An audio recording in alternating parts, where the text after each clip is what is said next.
안녕하세요. 5월 10일 수요 예배 시간입니다. 이 시간 요한계시록 2장 8절부터 11절까지 말씀을 통하여 하나님의 은혜를 나누도록 하겠습니다. 먼저 제가 본문 말씀을 봉독해 올리겠습니다. 서머나교회의 사자에게 편지하기를 처음이요 나중이요 죽었다가 살아나신 이가 가라사대 내가 네 환난과 궁핍을 아노니 실상은 내가 부요한 자니라. 자칭 유대인이라 하는 자들의 회방도 아노니 실상은 유대인이 아니요 사단의 회라. 내가 장차 받을 고난을 두려워 말라. 볼지어다 마귀가 장차 너희 가운데서 몇 사람을 옥에 던져 시험을 받게 하리니 너희가 10일 동안 환난을 받으리라. 내가 죽도록 충성하라. 그리하면 내가 생명의 멸류관을 네게 주리라. 귀 있는 자는 성령이 교회들에게 하시는 말씀을 들을지어다. 이기는 자는 둘째 사망의 해를 받지 아니하리라. 아멘. 오늘은 사대교회에 대한 말씀을 살피도록 하겠습니다. 요한계시록에 나오는 이 7교회의 모습을 보게 되면 그 당시의 모습뿐 아니라 장차 있을 모든 교회, 이 말씀이 기록될 이후에 이 세상이 존재할 동안에 장차 있을 모든 교회에 적용되는 그런 말씀입니다. 이 말씀이 또 적용되고 또 우리는 그 가운데서 이것을 적응할 수가 있어야 할 텐데 어떻게 하면 이 서문학교회의 그 모습을 통해서 우리 삶에 보다 더 새로운 모습을 가지게 될까. 여러분도 아시다시피 요한계시록 2장과 3장에 나오는 소아시아 7교회 중에서 서머나교회와 빌라델비아 교회만 칭찬을 받았습니다. 따라서 서머나교회는 어떻게 했길래 그들이 주님께로부터 칭찬을 받았고 그들의 삶 자체에 지금 이 땅에서의 삶과 더불어 영원한 세계에서의 삶의 보장을 받았을까 하는 것에 관심을 갖고 우리가 그 말씀에 좀 더 몰입해서 우리도 그런 삶을 함께 살아가야 될 것입니다. 8절 말씀 보니까 서머나교회의 사자에게 편지하기를 처음이요 나중이요 죽었다가 살아나신 이가 가라사대 이렇게 말씀하고 있습니다. 여기 있는 말씀대로 그 처음이요 나중이다. 이 말씀에 요한계시록에 보면 이런 말씀이 있죠. 요한계시록 21장 6절부터 7절까지 보면 또 내게 말씀하시되 이루었도다. 나는 알파와 오메가요 처음과 나중이라. 내가 생명수 샘물로 목마른 자에게 값없이 치리니 이기는 자는 이것들을 유업으로 얻으리라. 나는 저의 하나님이 되고 그는 내 아들이 되리라. 이렇게 말씀하고 있습니다. 나는 알파와 오메가라는 이 말씀을 볼 때 여기도 마찬가지죠. 처음과 나중이라는 것은 히라보 알파벳을 볼 때 저 알파 마지막은 오메가입니다. 그게 처음이요 나중이라 이렇게 말씀하신 그대로 이것은 이 모든 생명의 근본 되신 하나님께서 영원까지 모든 존재하신 분, 영원부터 영원까지 존재하시는 분, 그리고 생명의 모든 것을 갖고 계신 그분, 우리에게 생명도 주시고 또 때로는 어떤 사람에게 영원한 심판도 주시는 그 하나님을 그 예수 그리스도에게 모든 그 권한을 위임해 주셨다는 것이죠. 그래서 나는 알파와 오메가다, 처음과 나중이다라는 이 말씀을 여기서는 좀 하고 있는데요. 그 다음에 죽었다가 살아나신 이가 가라사대라는 이 말씀이 있습니다. 그럼 이 죽었다가 살아났다는 그 말씀 보면 그 영문 성경을 있는 그대로 해석을 하면 이렇게 됐습니다. 그분은 이전에 죽으셨다. 이번에 죽으셨다. 그런데 지금은 살아 계시다라는 거예요. 죽었다가 살아나시니 좀 더 그보다 훨씬 더 그 실감이 나는 그런 이야기입니다. 그분은 죽으셨다. 그러나 지금은 살아 계시다. 부활하신 분이라는 것을 이야기를 하고 있습니다. 이와 같이 왜 여기서 나는 알파와 오메가라고 하셨나? 또 죽었다가 살아나신 이가 가라사대라고 하신 그 말씀은 무엇일까? 이 사대교회의 그 특성상 이 교회는 믿음을 온전하게 지키다 보니까 그만큼 핍박도 더 많았어요. 믿음을 그냥 설렁설렁 했으면 핍박이 별로 없었겠죠. 근데 그들은 이 세상의 어떤 압박이라든지 또 세상의 유혹 이런 것에 굴복하지 않고 믿음을 계속해서 지키다 보니까 핍박이 더 많았고 순결한 사람도 제법 많이 있었습니다. 그런데 왜 이 서머나교회에만 죽었다가 살아나신이라고 말씀하셨을까? 이 순교의 위험을 안고 또 그 순교를 각오하고 살고 박해 시대에 살면서 박해를 두려워하지 않은 이들에게 그 모든 그런 힘을 주신 것, 순교의 위험을 감수하고 박해를 또 감수하는 이 서머나교회의 삶은 왜 그랬을까 볼 때 결국 이 부활에 대한 믿음 또 부활에 대한 희망이 그들의 삶을 지배했다는 것을 알 수가 있었던 것이죠. 그러니까 그들은 왜 어떻게 그렇게 핍박을 견뎠을까? 순교까지도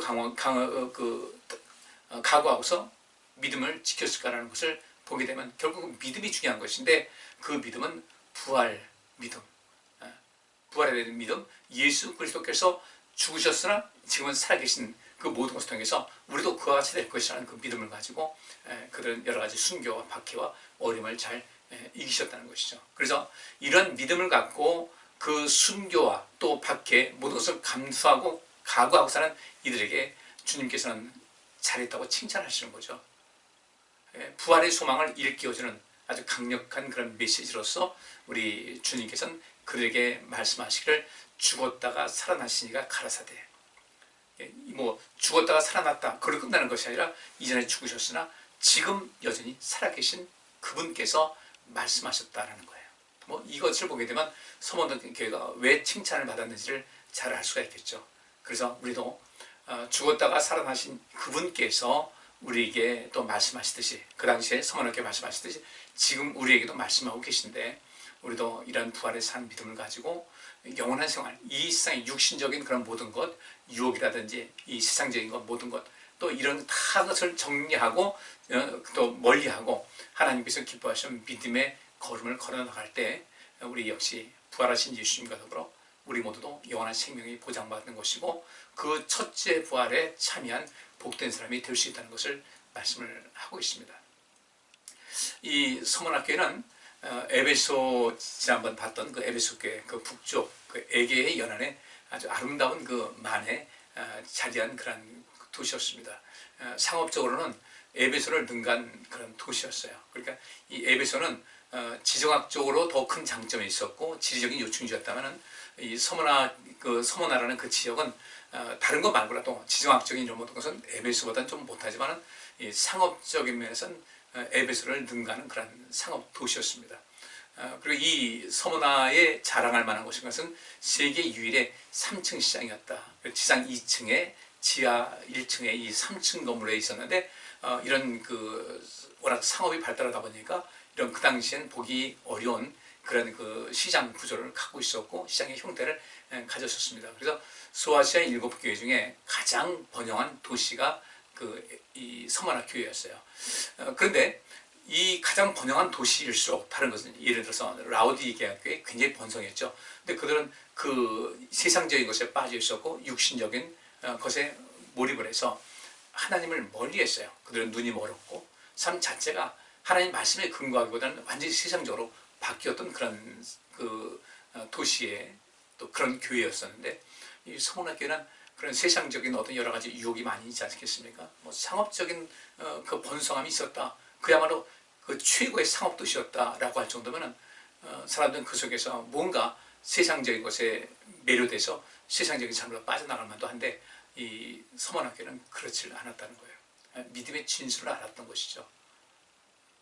되게 삶이 풍요로우면 믿음이 저버리기 쉬운데 이들은 그렇지 않았어요.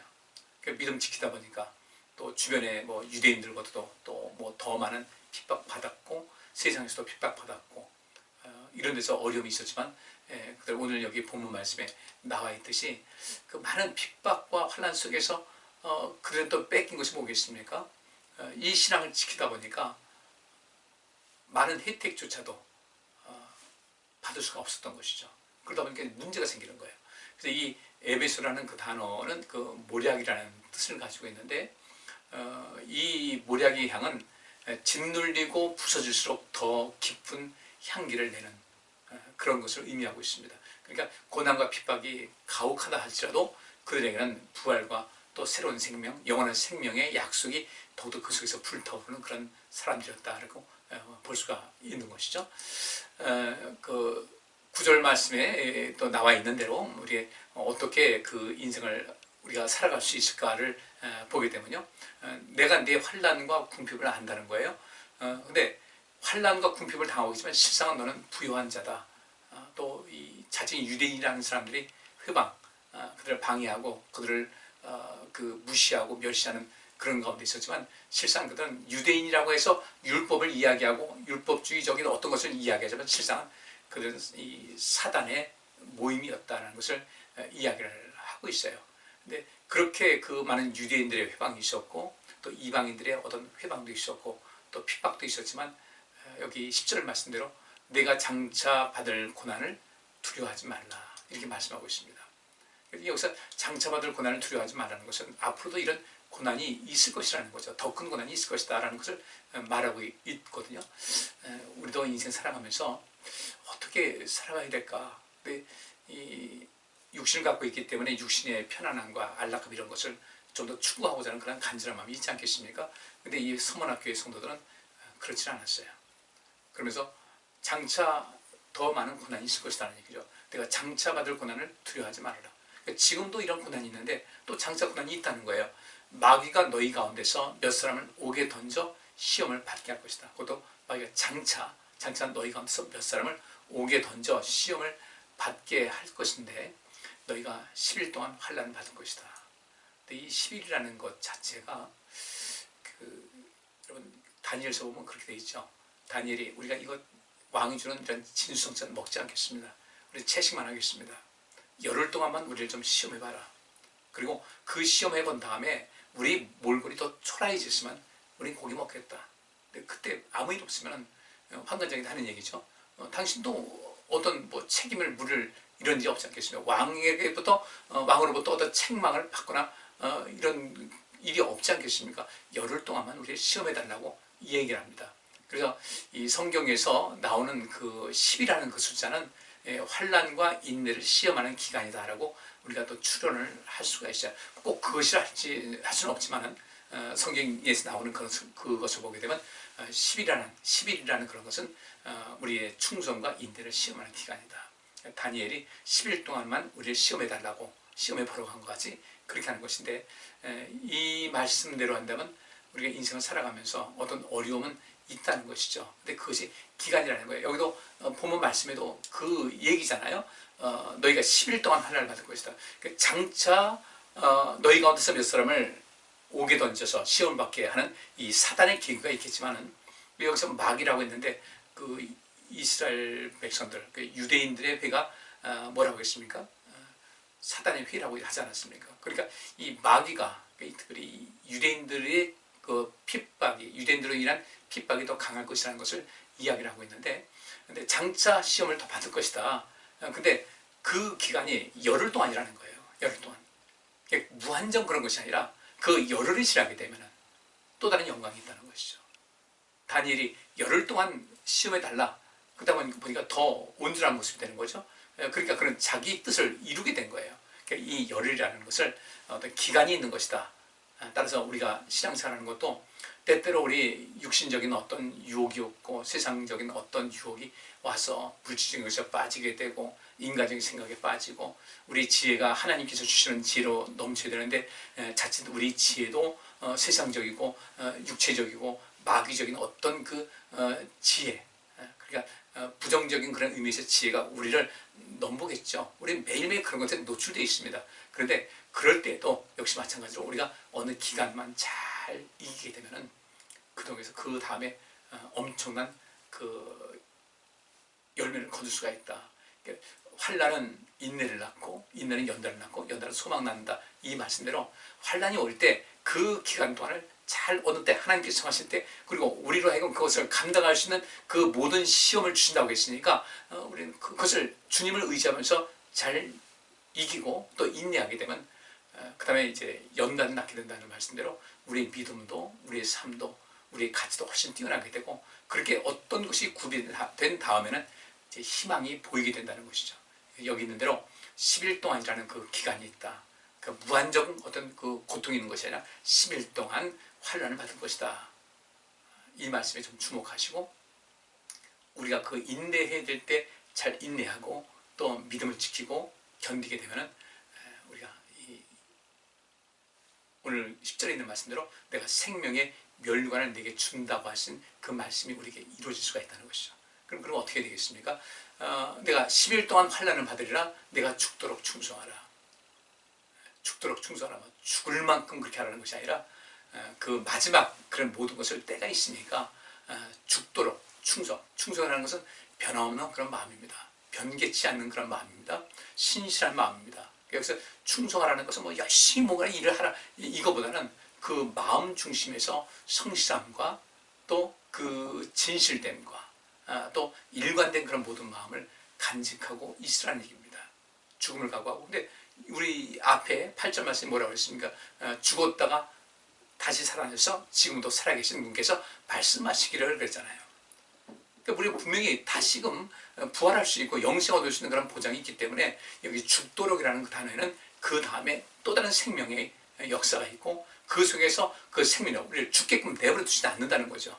이런 속에서 충성한다는 것은 우리가 그 모든 것을 내 삶을 살아가는 모든 삶의 여정기간 동안에 주님 앞에 마음 변하지 말고 또 쉽게 배반하지 말고 항상 주님을 향한 진실한 믿음을 가지고 신실한 마음을 가지고 변하지 않는 그런 마음을 가지고 주님과의 그 관계를 유지하게 되면 여기서 이제 생명의 멸관을 얻을 것이라고 말씀하고 있습니다. 근데 여기서 이 생명의 멸관이라고 했는데 이 멸관이라는 것은 어떤 뜻이냐면요. 어떤 임금이 왕이 쓰는 그런 왕관이 아니라 승리한 사람에게 주는 그런 그 화관. 올림픽에서 이제 멸관 쓰고 하지 않습니까? 월계관 쓰고 하는데 여기서 승리의 영광을 인증해주는 그 화관을 이야기하겠습니다. 올림픽에서 그 월계관 씌워주는 그런 뜻이 되는 것이죠. 그래서 여기 있는 말씀대로 이후에 이 서문학교에는 많은 어려움이 있었어요. 그리고 이런 그 요한계시록에 있는 말씀이 기록된 다음에 70년 정도 지난 다음에 여러 차례에 걸쳐서 이제 많은 핍박이 있었고 환란이 있었는데 그때에 여러분께서 그 당시 순교한 사람 중에 대표적인 분이 폴리캅이라는 분이죠.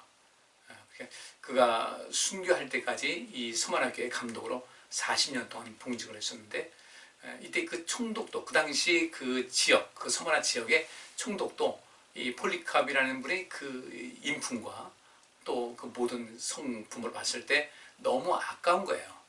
그래서 그를 어떻게든 살리려고 애를 쓰면서 마지막에는 이렇게 얘기합니다. 당신 입으로라도 그리스도를 저주해라.